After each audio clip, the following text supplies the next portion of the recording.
5 amigos, todos músicos, suben a una camioneta blanca modelo antiguo. Van emocionados, como en tantas otras noches, rumbo a una fiesta en una ranchería cerca de Ciudad Mante. Iban a tocar norteñas y corridos. Los habían contratado para amenizar un cumpleaños, nada fuera de lo común. Pero esa noche, todo salió mal, muy mal. No llegaron, no regresaron, sus teléfonos dejaron de sonar, y sus familias jamás volvieron a verlos. La música se convirtió en eco, el eco en ausencia, y la ausencia en dolor. Pero ¿quién los detuvo en el camino? ¿Qué ocurrió esa noche? ¿Y por qué un grupo como los Norteños del Río, que apenas empezaba a hacerse conocido, terminó siendo objetivo de un ataque tan violento y sin sentido?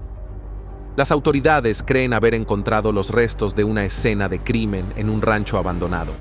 Se habla de casquillos, sangre, prendas. Hay 3 detenidos, pero también hay miedo, hay rabia, hay una sensación de injusticia que no se disipa. Porque lo que pasó con los Norteños del Río no es algo aislado. Es parte de una herida abierta, la de los músicos desaparecidos, los artistas silenciados, los que se esfuman sin que nadie pueda explicar por qué. Los Norteños del Río no salían en televisión, ni tenían millones de seguidores, pero eran conocidos en su región. Tocaban en bodas, ferias, bautizos. Llevaban alegría a cada rincón donde se necesitara una buena cumbia. Eran jóvenes, entusiastas, y soñaban con grabar su primer disco. Cada presentación era una oportunidad. Cobrar algo, compartir una cerveza, sentirse orgullosos del trabajo bien hecho.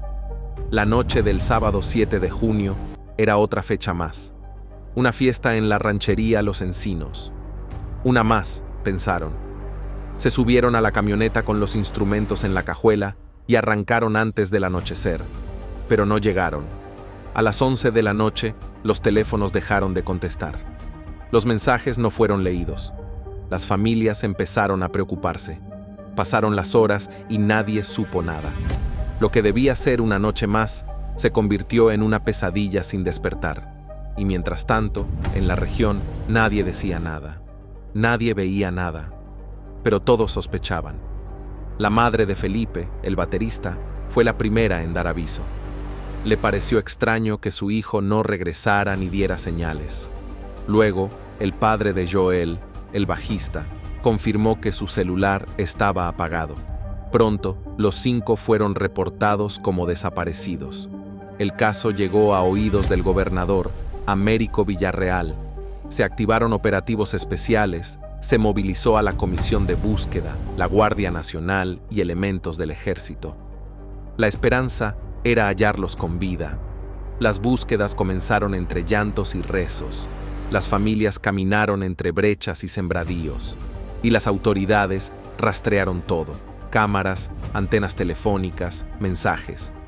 Las primeras señales llegaron una semana después. Una llamada anónima condujo a un paraje al norte del municipio. Allí encontraron ropa con sangre y huellas de arrastre. Todo indicaba que los músicos nunca llegaron a la fiesta. Habían sido interceptados a medio camino. Lo que parecía una invitación legítima era, en realidad, una trampa. Alguien los citó, alguien los esperó. Y en algún momento, todo terminó. Solo uno de los músicos se salvó. Carlos, el acordeonista, había enfermado esa tarde y no subió a la camioneta. Ese resfriado le salvó la vida. Hoy vive con culpa. Con la voz entrecortada ha dicho: esa noche debí ir con ellos, pero me sentía mal. La camioneta blanca apareció días después en una brecha detrás de un campo de sorgo. Sin señales de lucha, pero con el equipo de sonido aún en la cajuela. Todo intacto, menos ellos. Las familias, destrozadas, siguieron buscándolos. La gente del pueblo organizó misas, marchas, peticiones. Nadie se rendía. Un mes después, las autoridades detuvieron a 3 personas. Confesaron haber participado en el secuestro y señalaron un rancho como el sitio donde llevaron a los músicos.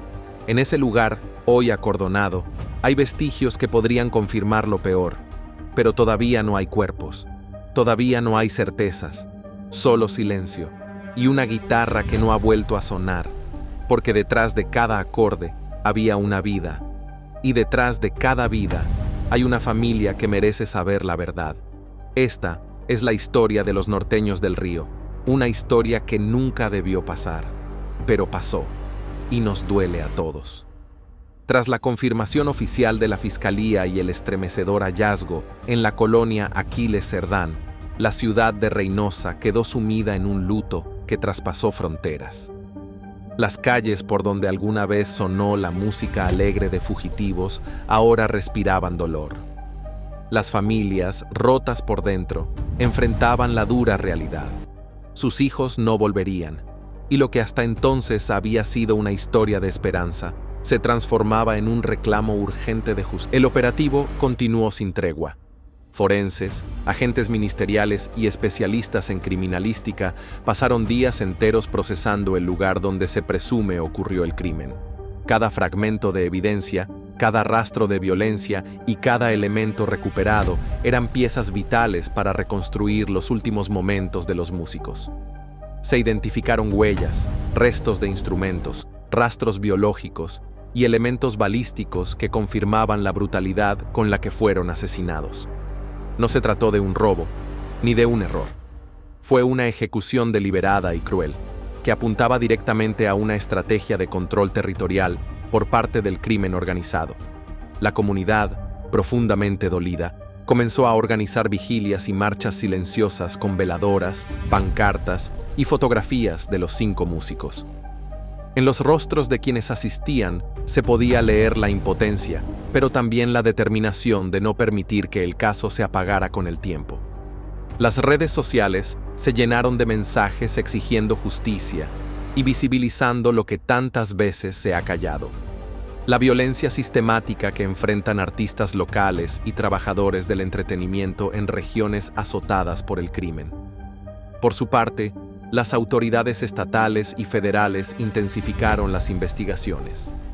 Gracias a los primeros testimonios recabados entre los detenidos, se descubrió que el evento para el que fueron convocados nunca existió. Se trató de una trampa fríamente planeada. Uno de los implicados confesó que el grupo fue citado como parte de una advertencia hacia otro cártel que intentaba ganar terreno en la zona. Los músicos, sin deberla ni temerla, fueron utilizados como mensaje en una guerra que no les pertenecía. La revelación causó conmoción. Las familias de los detenidos fueron también abordadas por las autoridades para deslindar responsabilidades, y se encontró que varios de los señalados tenían antecedentes por extorsión, secuestro y homicidio. Las pruebas recolectadas en el lugar del hallazgo, sumadas a los testimonios y los registros de geolocalización de los teléfonos móviles de los agresores, formaron un expediente sólido que permitió a la Fiscalía solicitar la vinculación a proceso por homicidio calificado, desaparición forzada y delitos contra la paz. Pero aunque los presuntos responsables están tras las rejas, el dolor sigue intacto. A nivel nacional, diversos artistas, agrupaciones musicales y figuras del medio del espectáculo se pronunciaron con indignación. Algunos organizaron conciertos homenaje a fugitivos, mientras otros hicieron llamados públicos para proteger a los músicos de los estados más golpeados por la violencia. Incluso, se propuso en el Congreso una iniciativa para crear un registro nacional de trabajadores del entretenimiento con medidas de protección, especialmente para quienes trabajan en zonas consideradas de alto riesgo. Los padres de las víctimas, aunque devastados, comenzaron a reunirse con organizaciones civiles y defensores de derechos humanos. Querían asegurarse de que la historia de sus hijos no terminara en el olvido, que no se convirtiera en una más dentro de las estadísticas frías y burocráticas. Así nació una fundación con el nombre del grupo, Voces Fugitivas, cuyo objetivo principal sería brindar apoyo psicológico, legal y logístico a familias de músicos desaparecidos o asesinados en contextos similares. También promueven espacios seguros para eventos artísticos y colaboran con instancias gubernamentales para establecer rutas de prevención. Las escuelas, universidades y casas de cultura locales no tardaron en unirse a esta causa. Varios jóvenes estudiantes de música organizaron jornadas en memoria de sus colegas caídos, interpretando piezas que ellos solían tocar. Las canciones que alguna vez animaron fiestas en los barrios de Reynosa se transformaron en himnos de resistencia y memoria. La voz de Fugitivos, aunque apagada por la violencia, empezó a resonar más fuerte que nunca en los corazones de quienes se negaban a aceptar su partida como algo inevitable. En medio de la tragedia, también surgieron revelaciones que estremecieron aún más al país. Documentos filtrados por un agente encubierto indicaban que la célula responsable del crimen ya había realizado actos similares antes. En al menos 3 casos anteriores, grupos musicales contratados para eventos en la misma zona también desaparecieron sin dejar rastro. Esos casos, sin embargo, no habían recibido atención mediática ni investigación a fondo. El caso Fugitivos fue el punto de quiebre, el que sacó a la luz una red de extorsiones y desapariciones sistemáticas orquestadas desde el interior de una organización criminal con vínculos políticos y económicos en la región. En paralelo, se abrió una carpeta de investigación contra un funcionario local, presuntamente implicado en la protección de miembros de dicha célula. Su detención reveló una red de corrupción que permitía el libre tránsito de delincuentes, a cambio de favores económicos. Esta nueva línea de investigación provocó una limpia dentro de ciertas corporaciones policíacas en la zona norte de Tamaulipas y obligó al gobierno del estado a revisar los protocolos de seguridad para artistas y trabajadores nocturnos. La historia de Fugitivos, marcada por el horror de su final, se convirtió en un símbolo de todo lo que debe cambiar.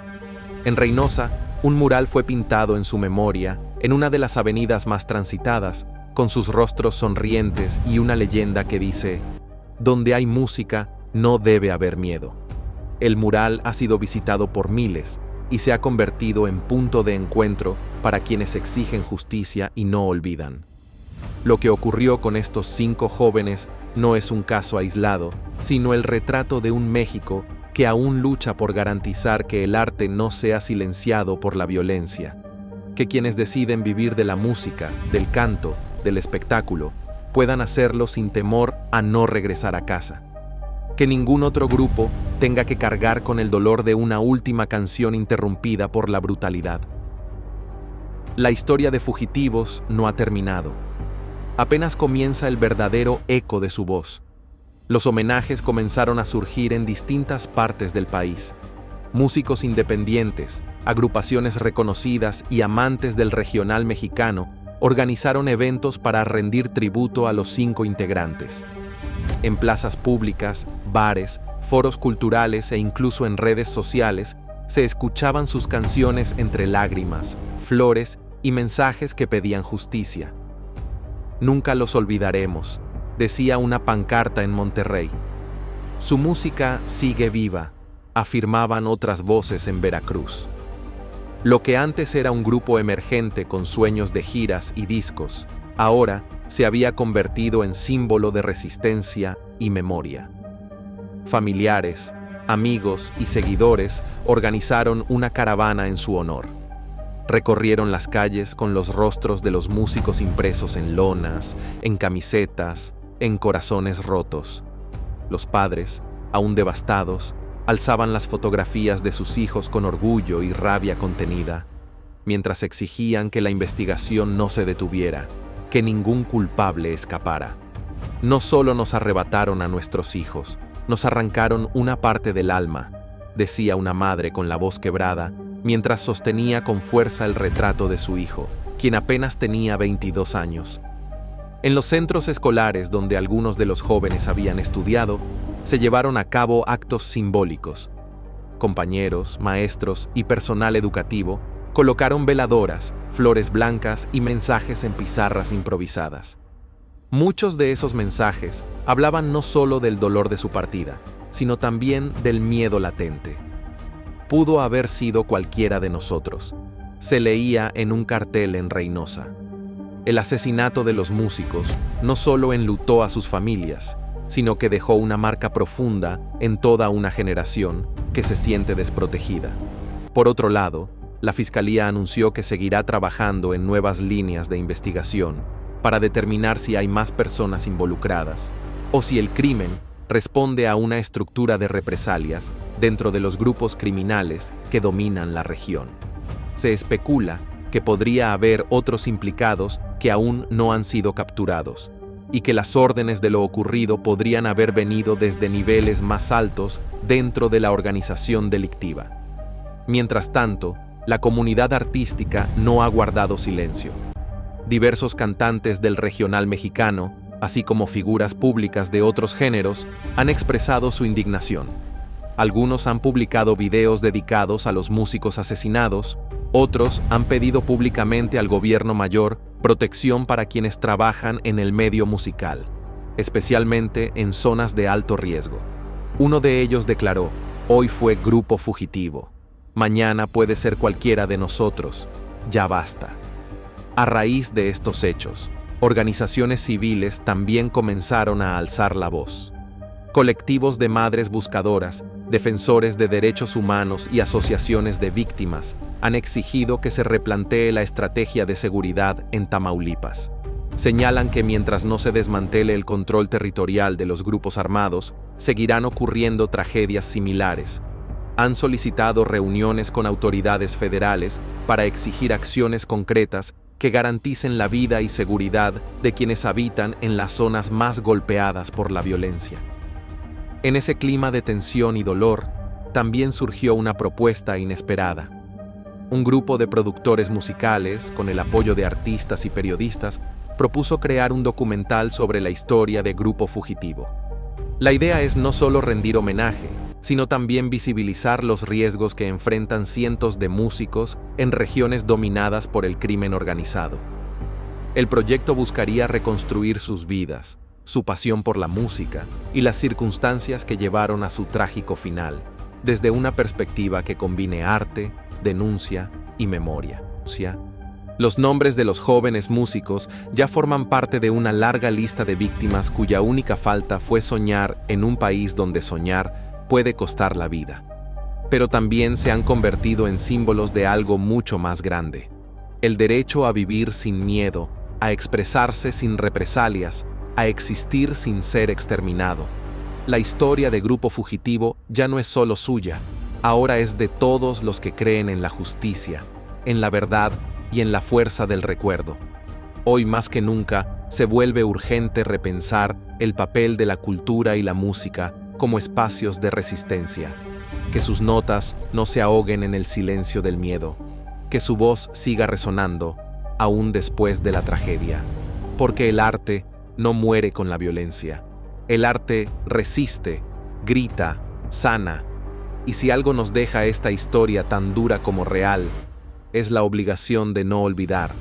En medio del luto, uno de los hermanos de las víctimas, visiblemente afectado, decidió romper el silencio a través de una transmisión en vivo. Entre lágrimas, narró cómo recibió la noticia, cómo las horas se hicieron eternas esperando una llamada que nunca llegó. Recordó el último mensaje de voz que su hermano le envió, entusiasmado por presentarse en un evento que, según él, iba a ser grande. Sus palabras estremecieron a miles de personas que, conectadas en línea, no podían contener la tristeza ni la rabia. No es justo. Ellos solo querían tocar, vivir de su música, exclamó entre sollozos. Esa transmisión marcó un antes y un después. Lo que hasta ese momento era una tragedia conocida por algunos sectores, se volvió viral. Medios nacionales e internacionales comenzaron a cubrir el caso, no solo como una nota roja, sino como una historia que sintetiza el abandono, la impunidad y la falta de garantías para quienes buscan salir adelante en medio del caos. De pronto, el nombre de Grupo Fugitivo estaba en todos lados, pero no por su talento, sino por la brutalidad de su final. Frente a la presión mediática, el gobierno estatal anunció que ofrecería protección temporal a otras agrupaciones que se presenten en eventos públicos dentro de zonas identificadas como de riesgo. También se prometió un fondo emergente para apoyar a las familias de artistas independientes que hayan sido víctimas de violencia. Sin embargo, para muchos, Estas medidas son apenas un parche frente a un problema mucho más profundo: la colusión, la indiferencia y la corrupción que permiten que estas tragedias se repitan. En paralelo, surgió una campaña en redes sociales bajo el lema "Tocar no debería ser una sentencia", con miles de usuarios compartiendo fotos, videos y recuerdos de los jóvenes asesinados. La etiqueta se convirtió en tendencia durante varios días, acompañada de mensajes de aliento, indignación y llamados a movilizarse. Muchos exigían una reforma real en las políticas de seguridad y cultura, señalando que la música regional, lejos de ser solo entretenimiento, es parte de la identidad de un pueblo que resiste a pesar de todo. Varios foros culturales en el norte del país comenzaron a cancelar sus actividades en señal de protesta. "No vamos a poner en riesgo a ningún artista más", dijo uno de los organizadores. La decisión fue respaldada por decenas de colectivos que exigieron una mesa de diálogo con representantes del gobierno federal, argumentando que la cultura no puede seguir siendo rehén del terror. Para ellos, esta tragedia no es un caso aislado, sino una alarma encendida hace años a la que nadie ha querido atender. En medio del dolor, también han comenzado a aparecer historias de resistencia. Una joven compositora de Matamoros, que conocía a uno de los integrantes, escribió una canción en su honor titulada "Cinco cuerdas rotas", la cual ha comenzado a circular entre la comunidad musical. La pieza, interpretada con solo una guitarra y voz, recoge el lamento colectivo, la tristeza profunda de una generación que siente que los sueños se están apagando uno a uno. "Nos quitaron a 5, pero nos unieron a miles", dice uno de los versos que ha sido compartido miles de veces.